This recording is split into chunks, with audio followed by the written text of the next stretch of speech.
Okay, that is maybe a bit exaggerated. But fact is, breathing is extremely important for your fitness level and for your workout efficiency. And just by breathing correctly, you can get out more out of your workout. Why and how? After the intro. 5, 4, 3, 2, 1. Oh, this you crazy mother.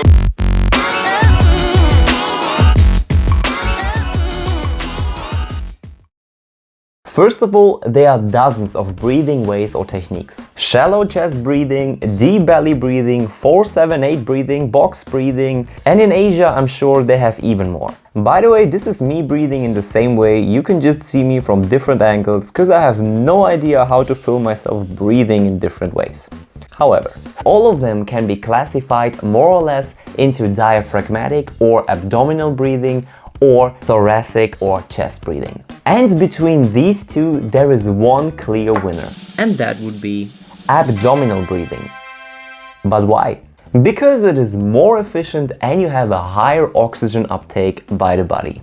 But how exactly can you practice deep belly breathing? Lay down on the floor, place your hand on your stomach and try to lift your hand while breathing, so not your chest. And you will feel the difference. The more often you do it, the more natural it will feel.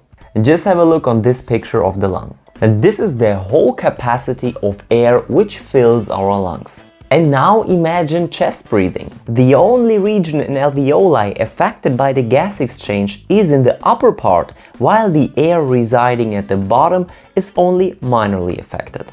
Of course, there is some gas exchange within the lung, but the majority happens at the top. And now let's breathe in abdominally.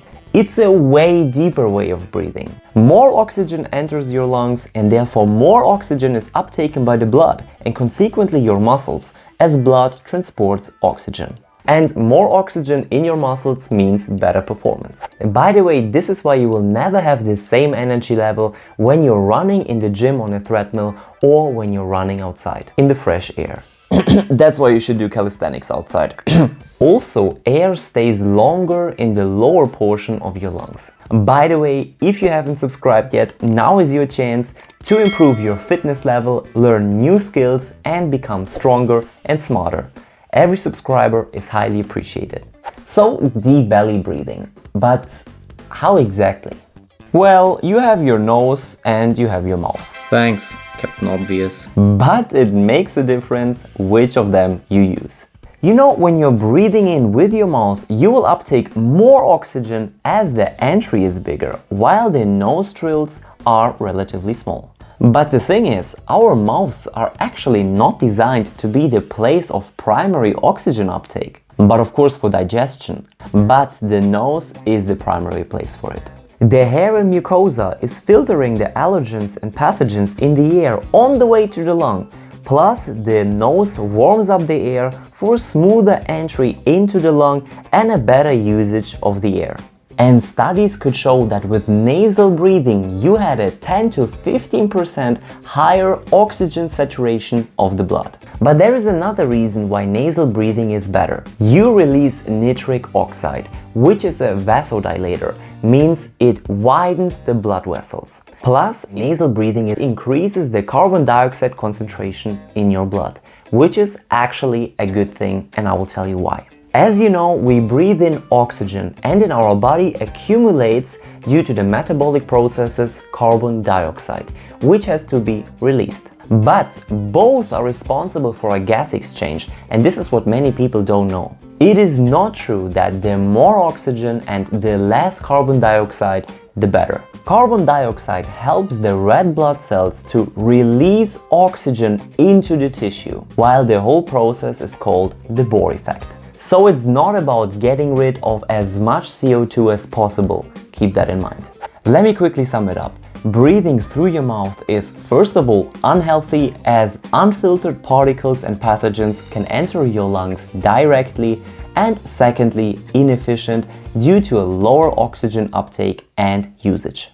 And now, after we talked about the positive effects of abdominal breathing, how can we use that knowledge for working out? Fact is, most of the people are not used to breathe in through the nose, especially not when intensity of the exercise increases. Plus, as your nose is a smaller entry for air, you have around twofold higher resistance to your breathing. So when you will have a high intensity workout, it's completely normal that you will breathe in with your mouth, and this is completely understandable. But all I want to say is that on a long term, nasal breathing is better for your workout and for your efficiency. And you can really train that when you focus to switch to nasal breathing at lower intensities. Adaptations in your body will happen, which will boost your fitness level a lot. But I agree, in the beginning it's really hard, but on a long term, worth it. I'm 100% sure that you heard somewhere that you have to breathe in with your nose and exhale with your mouth.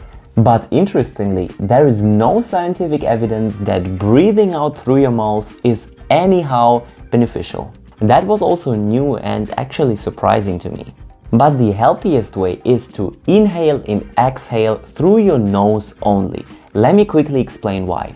Imagine cold air full of particles enters your nose, gets filtered, warmed up and enters your lungs. But imagine exhaling through your mouth again. The mucosa would dry out even further and the particles would just accumulate. But if you would exhale with your nose, the warm air would pass the nostrils again, put all these particles out and moisturize the mucosa back. This is kind of a self-cleaning way of our nose and respiratory system. So breathing out through your mouth is, from a scientific point of view, not better. But of course I agree, it's not that you're like sitting at home and only breathe like that. So it might not have such a big impact on you, as you do it maybe only when you're working out. But of course, if you can avoid it, better for you. The last thing I want to say is you have to breathe in and breathe out differently depending on the exercise. Generally, we can say exhale when you use force and inhale when you're doing the negatives. Let me just give you some examples that will explain it better than me talking 20 minutes about that.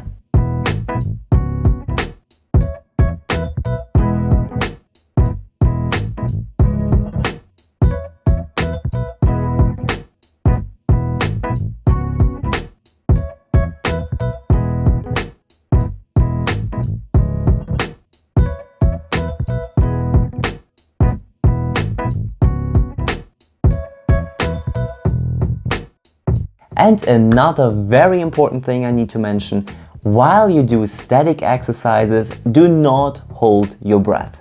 Of course it's tempting, and I also do that sometimes, as your whole body is under tension and your lungs are under pressure. But it's highly inefficient and you will lose your energy much faster. It's like when you hold your breath underwater. Just see how far you will come. Thanks a lot for watching. Don't forget to subscribe for further videos. Stay healthy and see you in the next video.